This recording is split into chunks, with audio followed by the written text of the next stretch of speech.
জানাচ্ছে যে আমরা ইতিপূর্বে জাতীয় পার্টি, আওয়ামী লীগ, বিএনপি সব পার্টিকে বহুবার দেখেছি।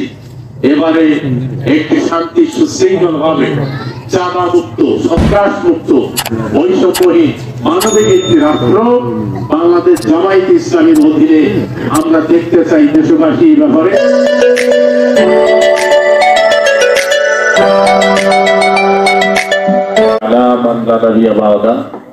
বাংলাদেশ জামায়াতে ইসলামী ২ নম্বর ভেন্ডামারি ইউনিয়ন শাখা আজকে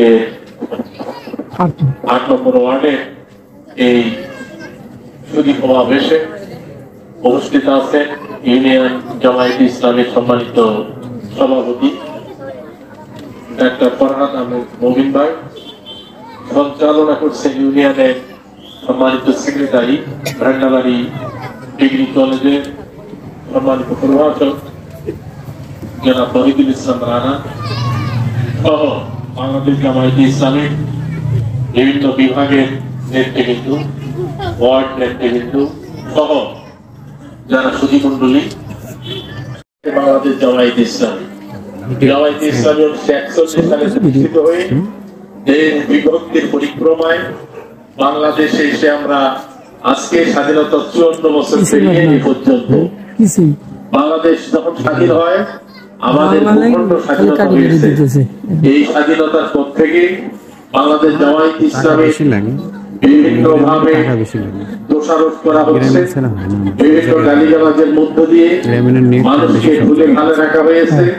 বিগত ৩৬ জুলাই তথা ৫ই আগস্ট ২০২৪ আমাদের রাজনৈতিক স্বাধীনতা হয়েছে। ছাত্র জনতার আন্দোলনের মধ্য দিয়ে এই দেশটি স্বাধীন হয়েছে।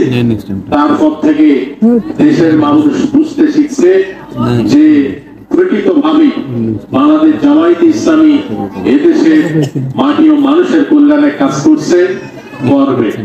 তারই অংশ হিসাবে আজকে বাংলাদেশ জামায়াতে ইসলামীকে গোটা দেশের মানুষ সমর্থন জানাচ্ছে যে আমরা ইতিপূর্বে জাতীয় পার্টি, আওয়ামী লীগ, বিএনপি সব পার্টিকে বহুবার দেখেছি। এবারে একটি শান্তি সুশৃঙ্খল ভাবে চাঁদা মুক্ত, সন্ত্রাস মুক্ত, বৈষম্যহীন মানবিক একটি রাষ্ট্র বাংলাদেশ জামায়াতে ইসলামের অধীনে আমরা দেখতে চাই। দেশবাসী এই ব্যাপারে ঐক্যবদ্ধ হয়েছে। তারই অংশ হিসেবে বীরগঞ্জে